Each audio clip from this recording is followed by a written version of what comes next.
Leurs cris résonnent à des centaines de mètres. Dans cette région du centre de la Guinée, les chimpanzés s'aventurent désormais de plus en plus loin, jusqu'aux portes des villages. Au fil des ans, la cohabitation avec les habitants est devenue de plus en plus compliquée et parfois, les singes attaquent. Cette petite fille de 4 ans, accrochée dans le dos de sa mère, fait partie des dernières victimes. Attaquée alors qu'elle jouait dans ce champ. Mon fils m'a appelé pour me dire que le chimpanzé avait pris notre bébé. J'ai tout de suite crié « Mon bébé, mon bébé !» La bête l'a finalement relâché après l'avoir mordu et griffé au visage. Je ne sais pas exactement d'où est venu le chimpanzé, mais je l'ai pourchassé pour récupérer ma fille. Une attaque traumatisante pour toute la communauté. Alors le village a décidé de réagir. Le conseil des habitants s'est réuni. Et jusqu'à nouvel ordre, il a décidé de ne plus laisser sortir les enfants sans surveillance. Les enfants ont peur d'aller travailler dans les champs et les cris des chimpanzés les terrifient. Quand on quitte le village, nous sommes obligés de les enfermer dans nos maisons. Nous sommes vraiment mal.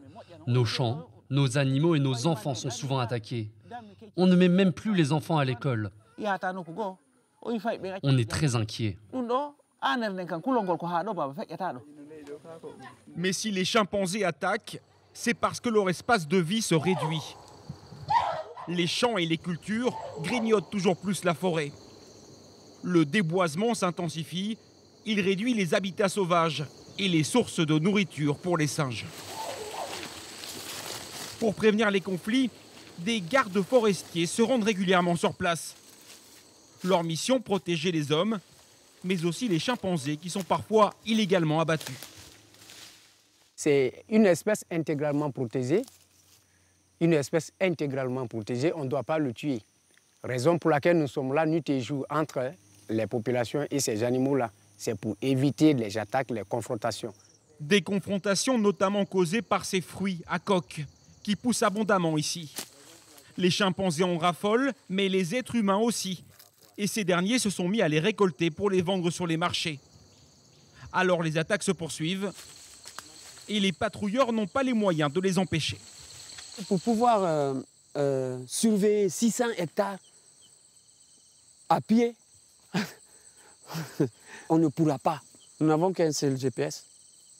Pour combien de personnes? Et pour 4 forêts. Pour que le conflit entre les habitants et les chimpanzés s'arrête, il n'y a qu'une seule solution, selon ce responsable de la biodiversité régionale. Il faut que les hommes rendent la forêt aux animaux. L'être humain, il abandonne les points d'eau dans la brousse, c'est-à-dire dans les forêts.